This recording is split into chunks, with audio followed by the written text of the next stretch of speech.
Well, we're considering the theme of hypocrisy this evening, looking at the ugliness and the characteristics of hypocrisy, so that we would be able to ask and answer the question, what does it take for a hypocrite to turn from the hypocrisy to Jesus Christ? We want to see not only the hypocrisy in Matthew 23, but we want to see it in our own lives.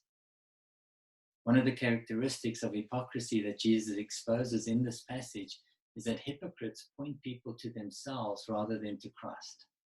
Hypocrites point people to themselves rather than to Christ. Look at verse 13 to 15, Matthew 23, 13 to 15.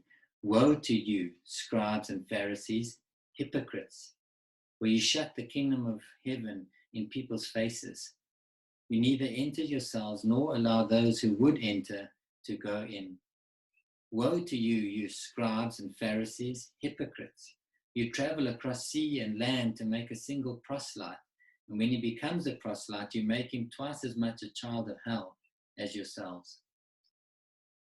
Yeah, in verse 13, entering the kingdom of heaven is used as a synonym for being saved. Jesus says, woe to you, you're not saved, you hypocrites. You're not saved, and you're a hindrance to those who would be saved. Verse 14, we see again that the hypocrites try to appear just the opposite.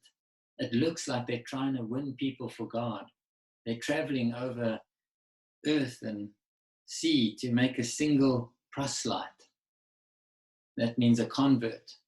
It looks like they're going to great effort to try and win people for God, but in reality, they're just trying to win people for themselves. They usher them into the same kind of condemnation which they are under, the same system of self-righteousness and hypocrisy. They don't point people to God, but to themselves, and they make them more reliant on themselves and their own righteousness than realizing their need of God's grace. We all do the same at a level. We try to gain people for ourselves rather than Christ, to impress people with ourselves rather than Christ. Yes, we'll speak about Jesus, but when we do, we make sure we paint ourselves in a good light. We make ourselves the center of all our stories. Are you at the center of your life, or is Christ? For a hypocrite to be converted to Christ, Christ has to become all we want, all we have, all we need, all we look to. Jesus has to be all to us.